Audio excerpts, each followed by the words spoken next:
Today's music group TLC, 65 million albums sold. Great to have you here. She's got a new show, Totally T-Boz, which airs on TLC. Hope everyone had a good weekend. I'm so glad you're here. You just flew in, and I know you are obsessed with the flu as I am. Yes. About not getting sick. Yeah, this guy was hacking y'all on the plane, and he wasn't covering his mouth. It drives me bananas. I was on a plane just the other day, too. Same thing, people hacking all around me. And I was imagining in my mind the flu spores flying through the air and entering my mouth. I had my mouth covered, and I was like, that's not enough. So I stopped here. It's Westerly Market.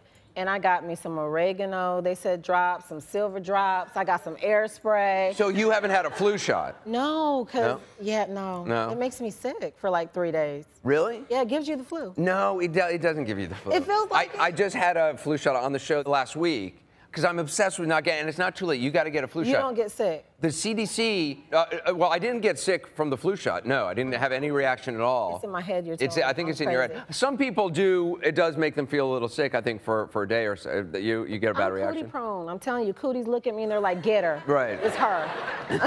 And I think cootie is the technical term of the flu virus, so that's good. But this is really serious, because the CDC is now saying this is an epidemic. It's gone from just a really bad to an epidemic, and they anticipate 50,000 people are going to die from the flu this season. 50,000 people. I mean, that is crazy. You know, hospital emergency rooms are overwhelmed. Boston's declared a state of emergency. So doctors are recommending, and I'm no doctor, but they're recommending people go out and get the flu shot. It's not too late, because they say this flu season is going to go all the way through March.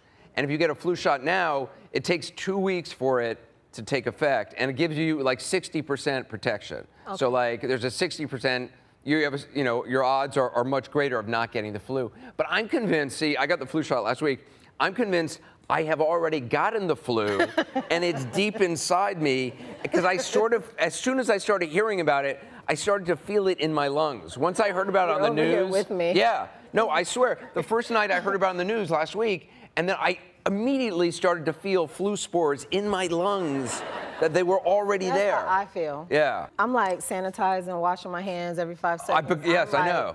I know I look crazy, but I don't care yet. I'm just like, he touched me. You know? I know. Yeah. We, by the way, we have a great show today. We have family at war. This is so, so many families get divided over money.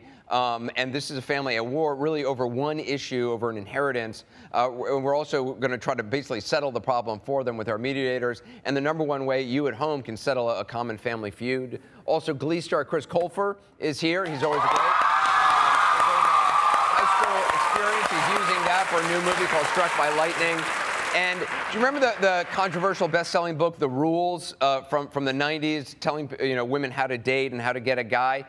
There's a new book, The New Rules. It's back with an updated version for 2013. It's got a lot of women angry. The folks behind The Rules are going to be here. We're going to talk to them, but we'll start with the first 15. Today, which I did not realize, is National Dress Up Your Pet Day. Never knew they had one. Yeah, I didn't know they had one either. And I don't really believe that they do have one, but I was told today is that, in fact, that day. And my executive producer, Terrence, will have any excuse to dress up his poor little dog. Wow. And so, now, I got to ask you, what have you dressed your dog up as? Is that like a gay chimney sweep? Or, I mean, what is that? We don't know if Nico is gay or not, but there is a strong possibility based on the family. Nico's wearing a tuxedo. He had a fitting this morning. He's very excited. And I said to Anderson, I'm so appreciative of the support of your viewers, because he's so mean to Nico. No, and I'm the not viewers mean. have supported Nico dressing up. No.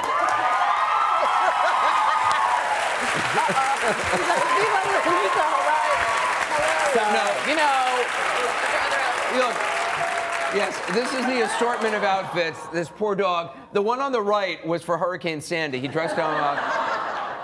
I kid you not. Literally. This is our Christmas card. Yeah. And this was, I think Stacy in the office got him for this, and then my mother-in-law sent a lot of things. And the reality is my husband hates him dressing up. So this is like his fully worst nightmare. My point is, I'm lovely to the dog. I love dogs. I don't want people saying no, he's nice to dogs. He's just mean about Nico dressing up. Yes, I don't feel that dogs should be dressing up. I don't feel like dogs have lasted for thousands of years without raincoats. With their hair. Yeah, right. Like they've been somehow dogs have managed to survive without a raincoat and without Christmas hats on them. I'm covering his ears because this is very hurtful, and we're gonna have to have Iyanla back to help him.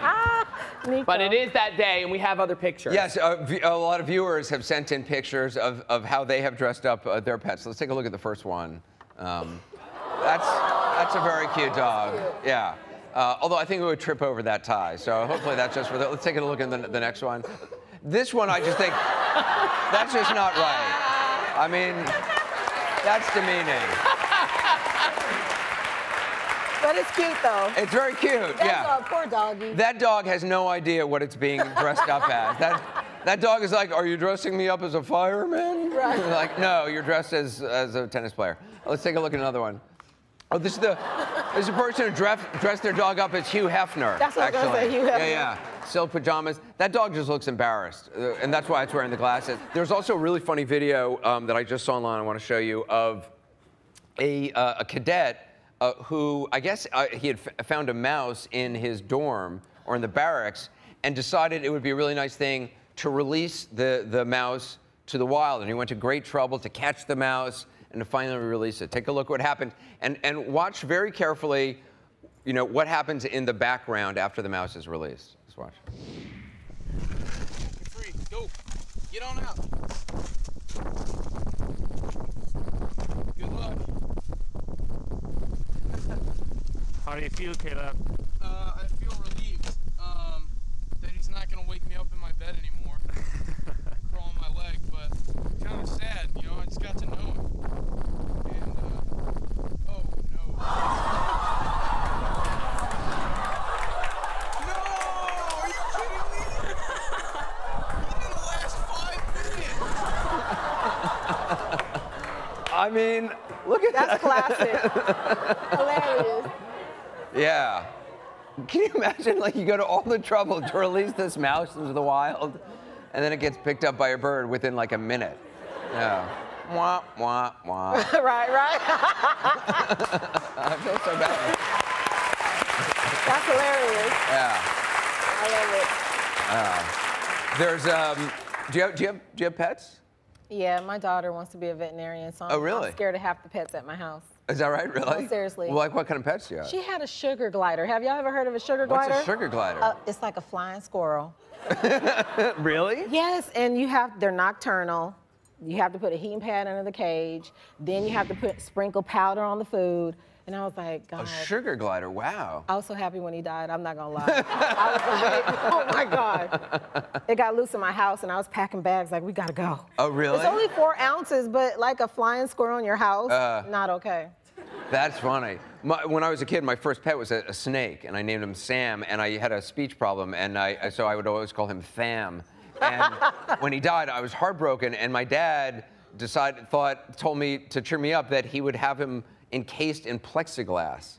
So anyway, my dad put him in the freezer for a while, and I guess didn't tell my mom.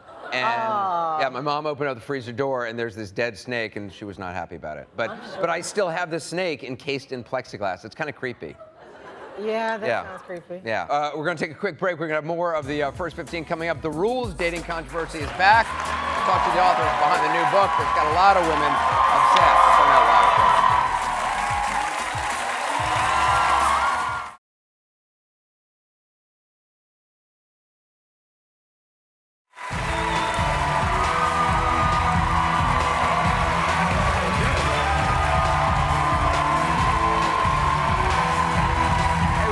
T-Boz is my co-host today, singer and reality star. My next guests have a huge following. They've authored 5 books, including 2 bestsellers, all offering very strict rules on dating. And with new technology like Twitter and Facebook, they say women need a whole new set of rules. So they've updated their New York Times bestseller, The Rules. Some say the new rules go too far. Please welcome authors of the new book, Not Your Mother's Rules, Ellen Fine and Sherry Schneider. Appreciate it. All right. So there are 31 new rules in this book, and I just want to talk about a couple that stand out. Number 6, wait at least 4 hours to answer a guy's first text and a minimum of 30 minutes thereafter. 4 hours? 4 hours? You have a life. He texts you at 1 p.m., you text back at 5? You think, why 4 hours? Is that a really long time? But what's wrong with just responding? Being who you are sometimes. Yeah. Okay, we're trying to discourage text fests. We're finding that women are going crazy with texting. And they're texting, they meet a cute guy, he texts them, and then they text back a nanosecond later, and he texts back a nanosecond later, and by midnight, they know everything about him. They forward his text to their best friends. It's and they study it like religion. But they don't get asked out on a date. Because he knows everything about them, and he's good at it. He's like, so where do you grow up? Where do you work? Blah, blah, blah. And after a while, but there's no date. So too much texting is bad. Everybody has to reach back a little. With all this new technology, there's no mystery, there are no rules. Everyone's just going crazy, and we're just having everybody pull back a little. I actually kind of agree with that a little bit about maintaining some mystery. I agree a little. Okay. I just want to know how you came up with the 4 hour, not 15 minutes, 30 minutes. We felt actually 24 hours, so I don't want to make everybody. 24 hours? We were 24 hours. That's a blow off. And nobody's that busy. If someone texts you right now, aren't you going to be at least busy with Anderson for another hour or two? Because I'm sitting here. First of all, by the way, she has the best phone. I don't know if you've ever seen how blinged out her phone is. T-Boz, you got it going on. No new guy should ever know that you're not always with Anderson and that you're not always sitting here. You also say the rule number 10 is stay away from. You're a creature unlike any other. You say stay away from his Facebook profile. Yeah. What do you mean? So don't go on the Facebook or don't look at it? We mean don't talk about it with him. But if you, so that's how we phrased it, because we felt that women were studying it, and then on dates we're like, oh, so last week I saw you were in a hot tub with blah blah blah. You were tagged. Well, what's up with that? And he's like, or they're friending his mother. But do you recommend they're friending his mother? Yes, that's like going to when you meet a guy, going to where his mother works and going, hi, I'm dating your son. I just met him. He's great. Yes. Yeah, that's not a good idea. Right, thank you. Yeah, that's not hot for a guy. We wrote this book because women were calling us and saying, okay, I'm doing your rules, Ellen and Sherry. I don't call guys, but what I do is I friend them on Facebook, and then I write a cute thing on their wall, and then we're like, no. Bring the spirit of the rules into new technology. And so many women wrote us and said that they didn't know what they were doing, and they begged us for the updated version. You say Rule 25, do not sext. No sexting. No. Because that's what, giving it away for free? No, not even really that. He now has. Well, what? Years ago, you had a romantic interlude on the phone. He wasn't taping you. Now today, you get in a fight, and he decides, oh, I'll forward it to my fraternity. Right. So you don't do anything that you don't want if you broke up, that you wouldn't want out there if you broke up. Right. So I'm like, wait as long as you can before you do anything on paper.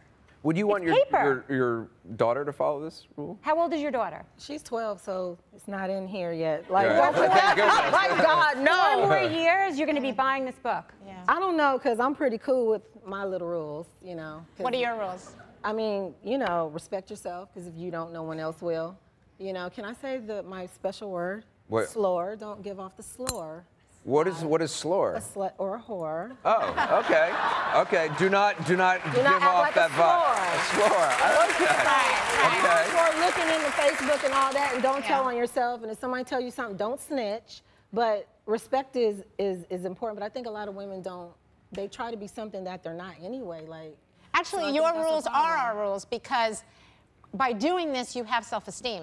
See, women don't wake up with self-esteem. They have to, you know, not text back for 4 hours or not send a sex, then you get self-esteem. See, that seems like homework. You do the behavior, but what if you're naturally not a girl with self-esteem? What are you supposed to do? Kill yourself? No, you follow these rules, and then you become the girl that you're supposed to be. It's like going to the gym. Do you feel like going to the gym? Like some people can you go and then you become. We found some people can cook and they don't need a cookbook, and some people need the cookbook. And you raise your hand. You're a very proper girl. You're raising your.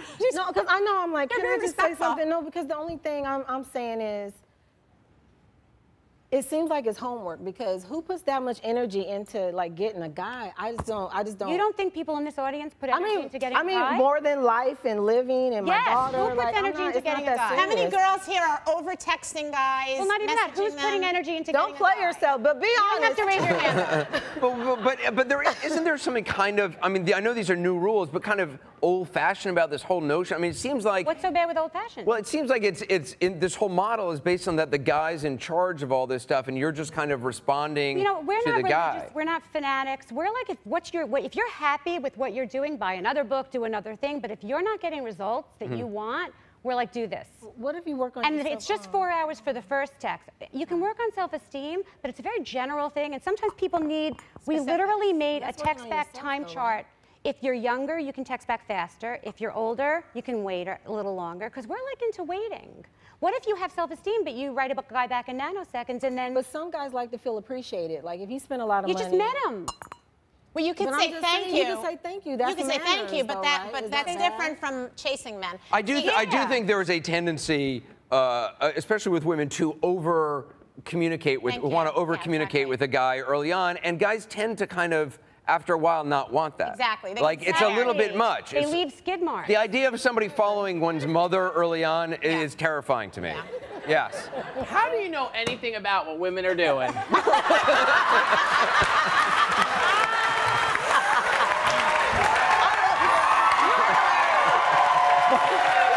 Well, let me tell you. Let me tell you. Because, unlike you, sweetie, I have had a little bit more experience in other areas other than with guys. And when he says a little experience, he means a little experience. Well, that's true. Very little experience. Yeah, I don't have much experience, but the few times when I would go on a date with a girl, like when I was 12, I love it. but I found it like there was a lot of sharing and a lot of talking and a lot of asking how I am. And that's before texting and Facebook. Now it's But even some of my best friends right now are girls who who allegedly dated me when we were 13 and 14, and who I didn't really know we were dating, but they thought we were dating, and I was sort of hoping to meet their brothers, but. But I do find, and they're my best friends still, but I find they share a lot. And you send them one text. I have a friend. Yeah. I send her one text. It's like I get 20 texts back. And that's another rule we have: get out of there first. I agree. And I agree. never double text. Because guys don't want a million texts. It's exhausting. Exactly. Get out of I don't want a million texts from a guy. What? That is a turn on. Yeah. Oh, I agree. Text me all day, I'm so done. You were born rulesy. Yeah, you're so born rulesy. All right. We got to take a quick break. We're going to have more. We're going to find out how people in the audience think about all this. We'll be right back.